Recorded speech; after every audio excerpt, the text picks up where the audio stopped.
මෙතෙක් ලෝකේ වාර්තා වෙලා තියෙන විශාලම ශබ්දය ඔයගලන් දන්නවද?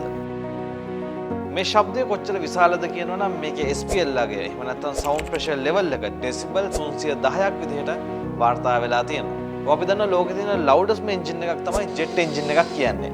ඉතින් ජෙට් එකක් ටේක් ඔෆ් කරන වෙලාවේදී ඩෙසිබල් 150ක වගේ SPL එකක් ජෙනරේට් වෙනවා. එතකොට ඩෙසිබල් 310ක් කොහොමද ජෙනරේට් වෙන්නේ නැත්තේ? 1883 අගෝස්තු 27 වෙනිදා ලෝකයේ විශාලම ශබ්දයට හේතු වෙච්ච පිපිරීම විදිහට ඉන්දුනීසියාවේ ක්‍රැකටෝවා කියන ගිනි කන්ද පිපිරී යෑම වාර්තා වෙනවා. මේ ශබ්දය කොච්චර දුරකට පැතිරුණාද කියලා ඔයගලන් දන්නවද? කිලෝමීටර් 4777කට මේ ශබ්දය පැතිරුණා කියලා වාර්තා වෙලා තියෙනවා. ඉතින් මේ ක්‍රැකටෝවා ගිනි කන්දෙන් පිටවුණු අලු සහ සල්ෆර් ඩයොක්සයිඩ් නිසා හිරු එළිය ආවරණය වීමෙන් ගෝලීය උෂ්ණත්වය සෙල්සියස් අංශක 0.4ක් අඩු වෙලා තියෙනවා.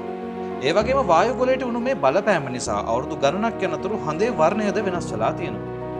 මේ පිපිරීම නිසා හටගත්ත ශබ්ද තරංගය මේ පෘථිවිය වටා 4 වතාවකට වඩා සබ්සොනික් ෆ්‍රීකවන්සි එකක් විදිහට ගමන් කරලා තියෙනවා. ඉතින් අපි ඊළඟ වීඩියෝ එකෙන් ගේන්න බලාපොරොත්තු වෙනවා ලෝකේ වාර්තා වෙලා තියෙන ලවුඩස්ට් කොන්සර්ට්ස් කිහිපයක් ගැන. මගේ නම ජයසංක පල්බී ඉන්ස්ටිටියුට්.